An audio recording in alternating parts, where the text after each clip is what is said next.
अगर आप भी चाहते हैं कि एसएस फिल्म्स मोतिहारी के ऑडियो वीडियो सबसे पहले आप तक पहुंचे, तो इस चैनल को सब्सक्राइब करें और साथ ही बेल आइकन को दबाना ना भूलें। Presented by SS Films Motihari. Music by Saurabh Islam. चोलिया ले गयो जंगला पटंगला से चोलिया ले गयो कौया चोलिया ले गयो पवे जंगला पटंगला से जंगला पटंगला सोया कौया चोलिया ले गयो पवे जंगला पटंगला से ए राजा कौया चोलिया ले गइल बावे जंगला पटंगला से किले के उड़ता दिल तुड़ता फल के उड़ता दिल तुड़ता नहीं देता बे मंगला से ए राजा कौया चोलिया ले गइल बावे जंगला पटंगला से ए राजा कौया चोलिया ले गइल बावे जंगला पटंगला से कि दिल तुड़ता हो लेके उड़ता हो दिल तुड़ता लेके उड़ता नहीं देता बे मंगला से ए राजा कौया चोलिया ले गइल बावे जंगला पटंगला से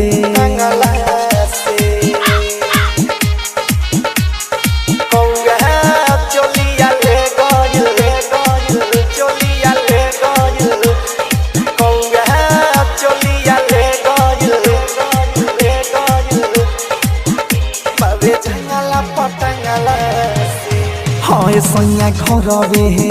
भीम सरवे रही पसरले हो रही पसरले हो अचकियाइल न बुझाइल चुचाबा मरले हो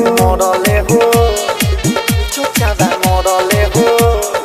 हिले तबे महाजाए राजा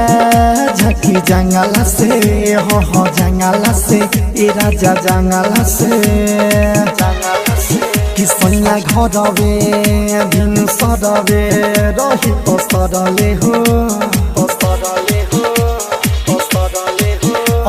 अचकियाइल न बुझाइल चुचाबा मरले हो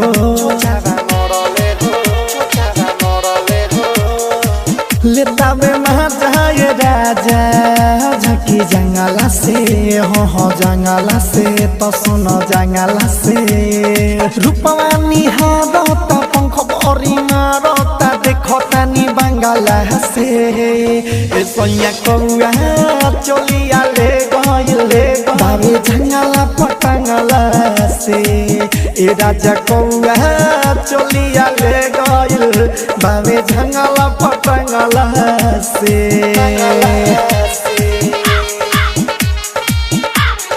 कौया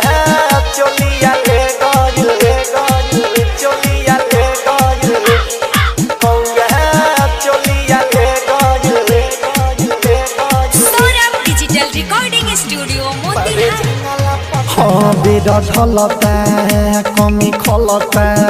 राजा हमारा हो तोहरा बिना बाके सुना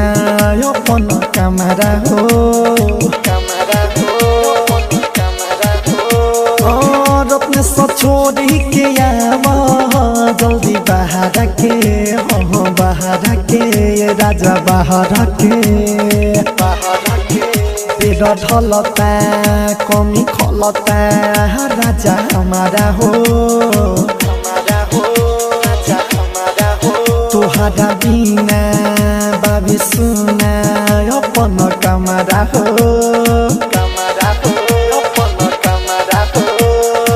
सुधीर छोड़ी के आवा जल्दी बाहर के ये राजा बाहर के सुनो तानी ताना ये परदीप दीवाना सोरो दुखे आँख जगला से ए सैया कौया चोलिया ले गइल बावे जंगला पटंगला से ए राजा कौआ गइल बावे जंगल पटंगला से।